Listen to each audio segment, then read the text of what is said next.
The survivor tree, simply put, is all about resilience.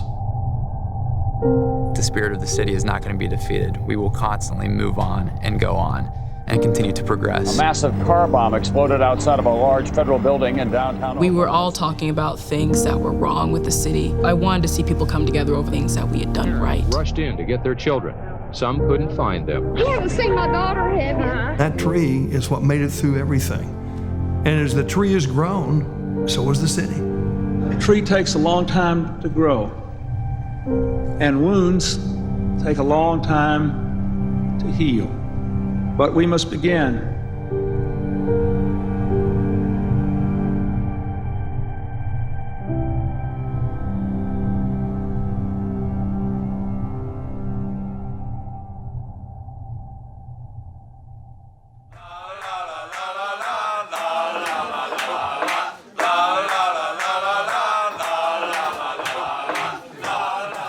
In 1990, I was in town here, went to a local restaurant, and I asked them to turn on the World Cup game the U.S. was playing Czechoslovakia.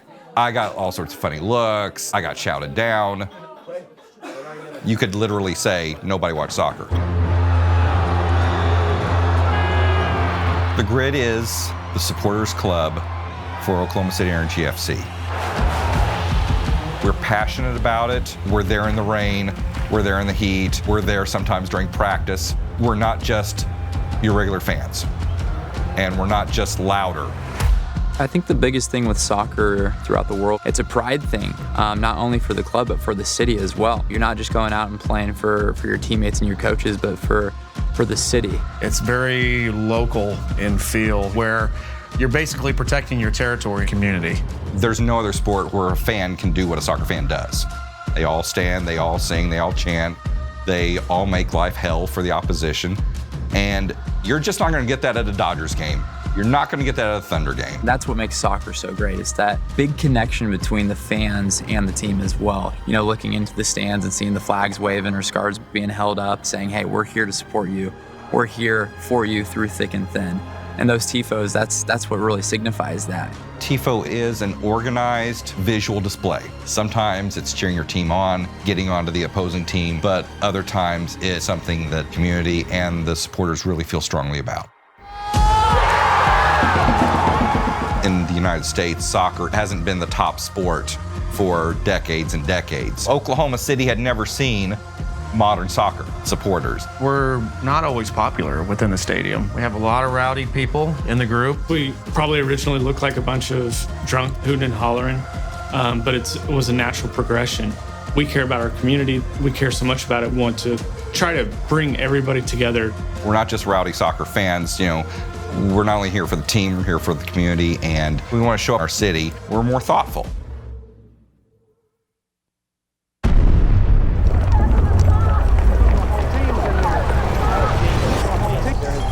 Explosion at a federal building in Oklahoma City, Oklahoma. It happened just a short time ago. A lot of confusion going on right now. There's the Alfred Murray Federal Building behind me, and you can see just how badly damaged it is.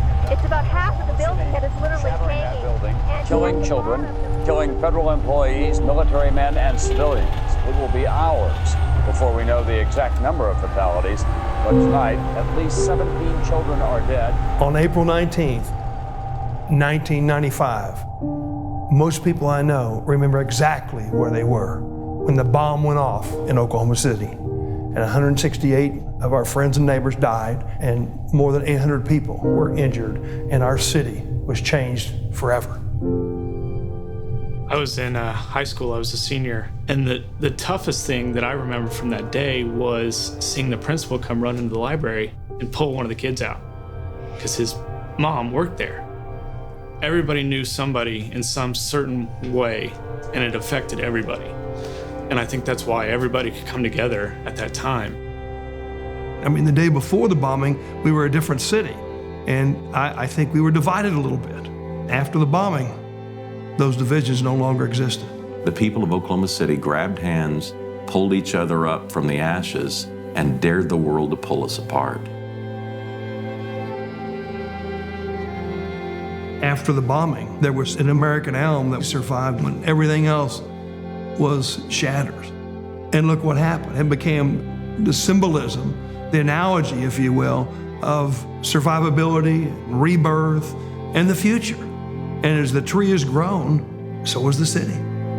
Long after the rubble is cleared and the rebuilding begins, the scars of this senseless and evil outrage will remain. But we come together here today not only to pray and forgive and love, but to say to those who masterminded this cruel plot and to those who carried it out, that the spirit of this city and this nation will not be defeated.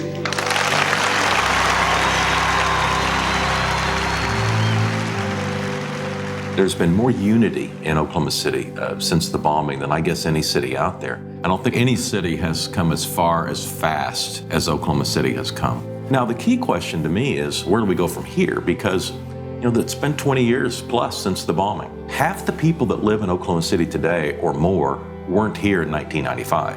And so if that bombing experience really is critical to the psyche of present-day Oklahoma City, it's going to have to be communicated to those who move here and to those young people who grow up here. We just got to keep it going.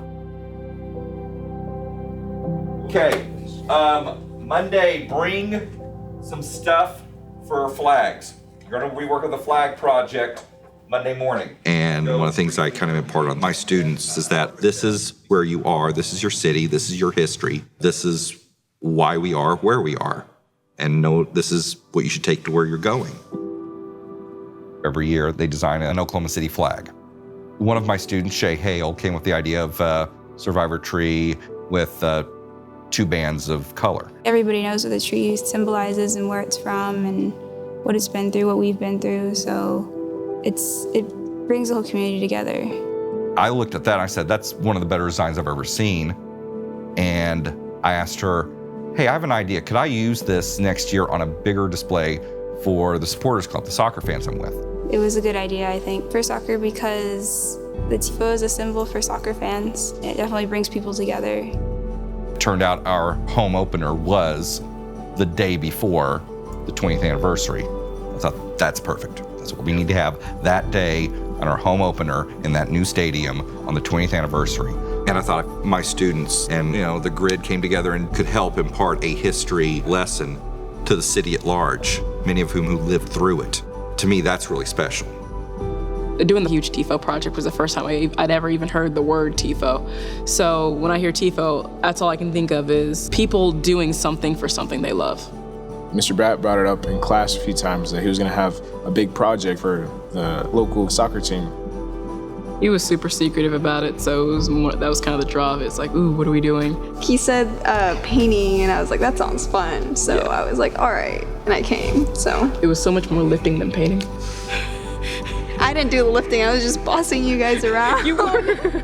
It was like 3 p.m., 4 p.m., and we were trying to use a projector to be able to put the image on the flag, against the wall. You had a bunch of people on chairs outlining a projection and about 10 people at the top just trying to hold it and keep it steady. And while they're doing this, I'm with some of the other people working on the banners with the words that are going to go with the Tifo. It was difficult. I don't even know how we did it. But it was a lot of fun. The entire thing was a lot of fun. You want to make it good, that people are going to see it. I mean, people are going to look at it and think, oh, they made this. It drives you to do a lot better. When it was finished, it was beautiful. It really, really was.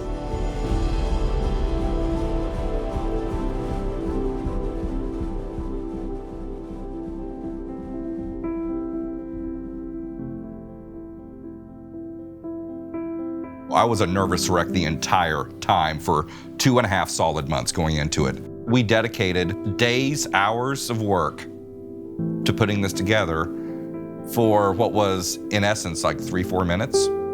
But that's all it takes. That's all it takes.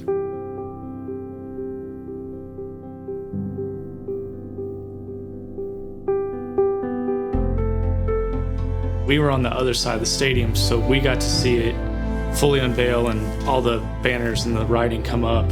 And I distinctly remember I heard a little kid say, "What is that?" And her dad goes, "That's the survivor tree." That the spirit of this city and this nation will not be defeated. I looked over to the stands when we walked out of the locker room right before kickoff. That's where I saw the Tifo. And that's when we kind of looked around at each other and we said, hey, this isn't just for our team right now. Yes, we want to go out there and play well, but this is for this whole city. Look how much support we have right now and look how much this means to them.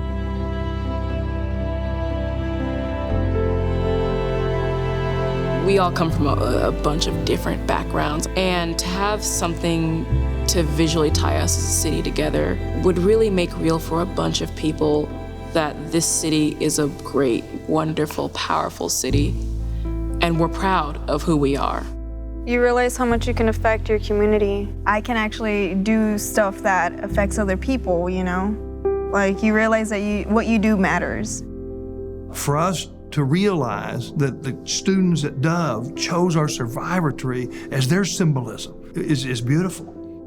They've grown up in a city where that tree, to them, it means more than just that day. It means everything that's come after that. It sums up our city in one. The idea that you have this group of young people who have gravitated toward the survivor tree and taken a soccer game to try and show the world that they're proud of what Oklahoma City has accomplished means a lot to me. Soccer is a unifying vehicle for us. You have people of all economic strata, from all geographic places, people that were born all over the world, all coming together and cheering for one common goal. I've often said that the 168 people that died, that their legacy is our lives. And here we have these students who weren't even born when it happens, and that survivor tree symbolizes for us, strength and peace, all the good things that came out of our tragedy. The legacy lives. Man, it doesn't get any better.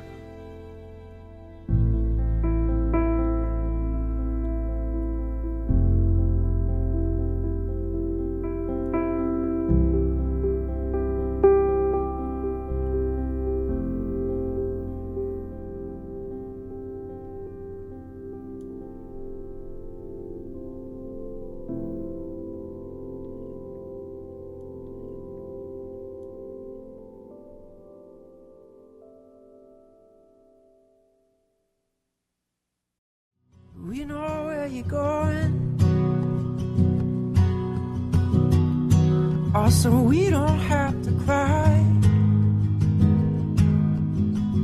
See, you said every day was a good day, for fighting and for dying. Oh, you lived on more with a smile. Now heaven's gates are open. Oh, let the angels guide you.